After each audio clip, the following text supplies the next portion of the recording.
If you absolutely love cherries and are looking for different ways to use them, I'm going to show you one of the most amazing desserts of all time. It's a classic French recipe known as the Clafoutis. It's loaded with cherries. It is so incredibly easy to make. I promise you, you will love this recipe.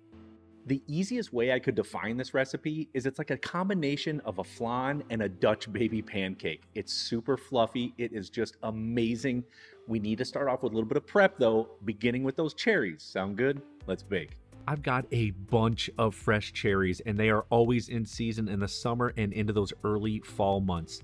So what we first need to do though is rinse them off because oftentimes they're pretty dirty. So head right over to your sink, get some cold water, spray them off really, really well. This is important, not just because to clean them, but because we're actually gonna put some sugar on them and it's gonna help stick to them as well. So once they are cleaned off, we are heading right over to a bowl, and then we need to simply pick off the stem.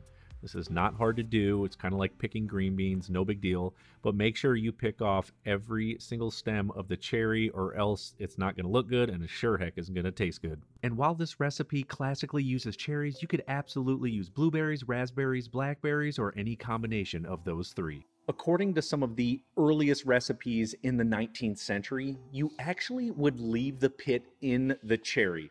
And this is because the cherry is part of the stone fruit family, and stone fruits are part of the almond family. They are intertwined. So you'll get this amazing almond flavor come out in the middle of cooking this clafoutis. However, nobody wants to take a bite of it and then take the pit out of the cherry. So what I'm gonna do is I'm gonna pit them just to be safe, and because I don't wanna crack a tooth on a pit. Here we go. So I decided to invest in a cherry depitter, and we eat a ton of cherries, so this little $10 gadget is well worth it. If not, all you would do is simply take a paring knife, run it alongside the cherry, and pop that pit completely out. It's really easy to do as well, but this will save you a ton of time. These look fantastic. Now what I'm going to do is to sweeten them up with a little bit of sugar, and this is going to totally depend on how sweet or how tart your cherry is. Be sure to give them a taste so you'll know how much to put in. I put in about 3 tablespoons here, and it's the perfect amount. Now at this point, what we're going to do is make our batter. So in a large bowl, I've got some whole milk. You could also use 2% if you'd like.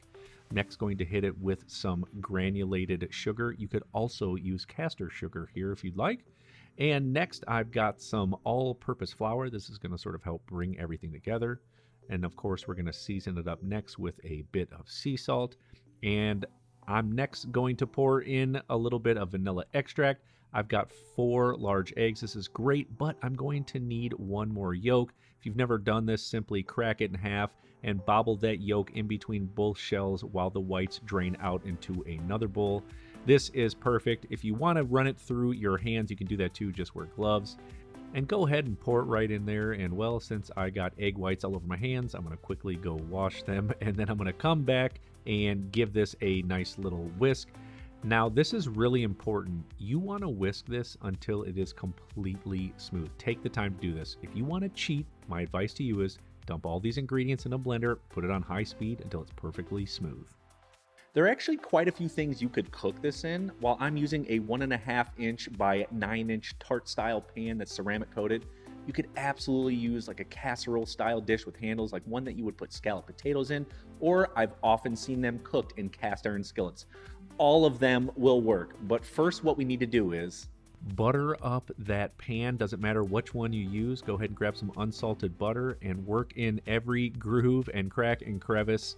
This is to help let that batter brown on the outside and also to make sure it comes out with ease.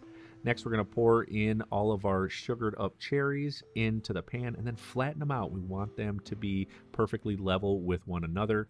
And now I'm going to pour in the batter. Holy smokes, is that bright and overblown. Sorry about that.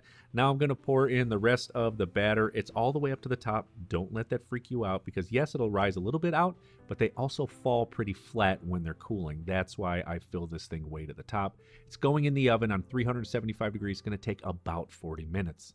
You'll know the clafoutis is finished because it will be brown on the outside edges and the center will be set, much like when finishing a flan. After that time, let's pull it out.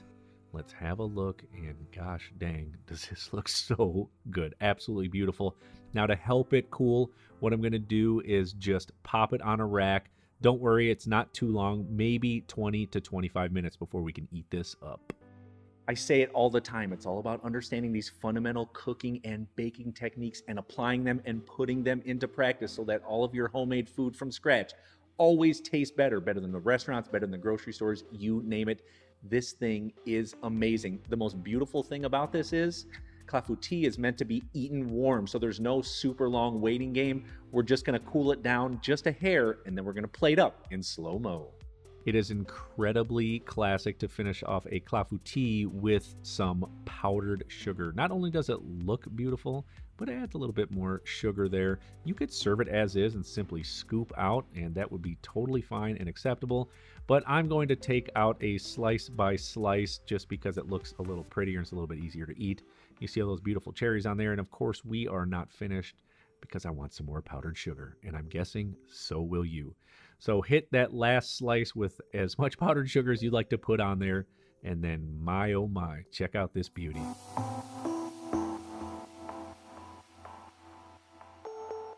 Oh my gosh, you guys. I know I always say this, but please, please get to making this as soon as possible. And I'm guessing most of you already have the ingredients. We're talking flour, eggs, milk, and sugar, and then cherries. Nothing more to it. It is so good. Be sure to like this video, subscribe to my channel, and check out this recipe. I promise you, it is amazing, and I'll see you on there.